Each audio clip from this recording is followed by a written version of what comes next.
ഈ സിനിമയെക്കുറിച്ച് ഇൻട്രോ ഒന്നും പറയാനൊന്നും വയ്യ. ഏതാ പടം? മച്ചാന്റെ മാലാക. കണ്ടിട്ട് എനിക്ക് തലവേദന എടുത്തിട്ട് 2 മണിക്കൂറുള്ളൂ പടം. പക്ഷെ തീരെ വയ്യ. അൺസഹിക്കബിൾ എന്നൊക്കെ പറഞ്ഞ തീരെ കുറഞ്ഞു പോകും.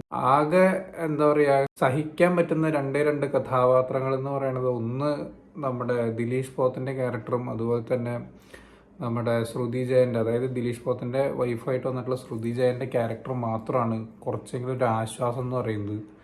ബാക്കിയൊക്കെ വള്ളി പൊട്ടിയ കുറെ സാധനങ്ങളും ഒരു മണ്ടം വക്കീലും, ഒന്നും പ്രത്യേകിച്ചൊന്നും പറയാനില്ല. ഇതൊക്കെ എന്തിനെങ്ങനെ പടച്ചു വിടുന്നതെന്ന് എനിക്ക് മനസ്സിലാവുന്നില്ല. അത് ഒരു കോമൺ ഓഡിയൻസിന് ഇത് കണക്റ്റ് ആവുക, അല്ലെങ്കിൽ ഇവര് തന്നെ പറയുന്നുണ്ട് ഇതൊരു വളരെ റെയർ കേസാണെന്നൊക്കെ പറഞ്ഞിട്ടാണ് ഇതിന്റെ ഉള്ളിലെ സംഭവങ്ങളൊക്കെ അവതരിപ്പിക്കുന്നതൊക്കെ. എന്നെ സംബന്ധിച്ച് എവിടെയും കണക്ഷൻ പോലും തരാതെ ഒരു കഥാപാത്രത്തിനോടും ഒരു തരത്തിലും എനിക്ക് എവിടെയെങ്കിലും എന്തെങ്കിലും ഒരു തരത്തിലൊരു ഫീലിങ്സോ ഒരു കാര്യം തോന്നാത്ത ഒരു റീസെൻ്റ്ലി കണ്ടൊരു പടമാണ് ഈ ഒരു മച്ചാൻ്റെ മാലാക എന്ന് പറയുന്നത്. എനിക്ക് സത്യമായിട്ട് എനിക്ക് തീരെ വയ്യ, ഒരു രക്ഷയില്ല.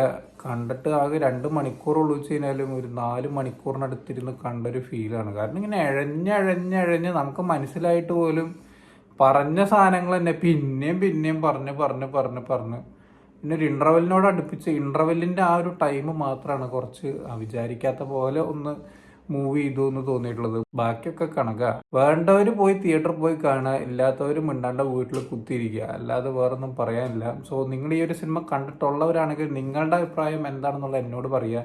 എനിക്ക് ഈ പടത്തിനെ കുറിച്ച് പ്രത്യേകിച്ച് അഭിപ്രായങ്ങൾ പറഞ്ഞ് മറിക്കാനൊന്നും വയ്യ. സോ എന്തായാലും വീഡിയോ ഇഷ്ടപ്പെട്ടെന്നായിരുന്നു. ഇഷ്ടപ്പെട്ട ലൈക്ക്, ഷെയർ, കമന്റ് ചെയ്യുക, ചാനൽ സബ്സ്ക്രൈബ് ചെയ്യുന്നവരും മറക്കാതിരിക്കാം. See you on the next video guys.